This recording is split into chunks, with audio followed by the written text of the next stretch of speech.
Healing with God. Sir, मैं और हमारे जितने भी समय दर्शक हैं जो आपको देख रहे हैं, सुन रहे हैं, हम सब बेसब्री से जानना चाहते हैं ये हीलिंग विद गॉड क्या है।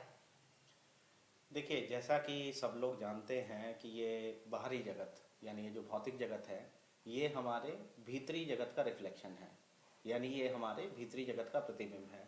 तो हमारे जीवन में अगर हमें कुछ भी अनुभव में आ रहा है, चाहे वह पीड़ा है, परेशानी है, दिक्कत है या किसी भी प्रकार की कोई भी स्ट्रगल है, ये हमारे अंदर से ही प्रसारित हो रही है, हमारे अंदर से ही निकल के आ रही है। या ऐसे मानिए कि हमारे मन में से ही ये सब निकल के आ रहा है। तो लोग क्या करते हैं कि इसे ठीक करने के लिए इस बाहरी जगत को ठीक करना शुरू कर देते हैं। पर हमें कोशिश ये करनी चाहिए कि जो हमारा मन है, जो इन चीज़ों को प्रसारित करने के लिए जिम्मेदार है, उसको ठीक करें। हीलिंग्स विद गॉड में हम क्या करते हैं कि अपने मन में से वो यादें, वो विचार, वो सोच या जो भी हमने अपने मन में पीड़ा इकट्ठी कर रखी है, उसको हम निकालते हैं, उसको हम चेंज करते हैं।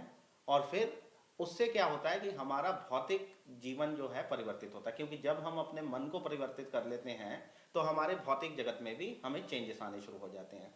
यहाँ पे हम अपनी थर्ड आई को, इंट्यूशन को, अपने सिक्स सेंस को और ज़्यादा पावरफुल करते हैं और ज़्यादा बलान्वित करते हैं, जिसको फिर हम ईश्वर से जोड़ के उसको हम नई सोच, नई दिशा देते हैं।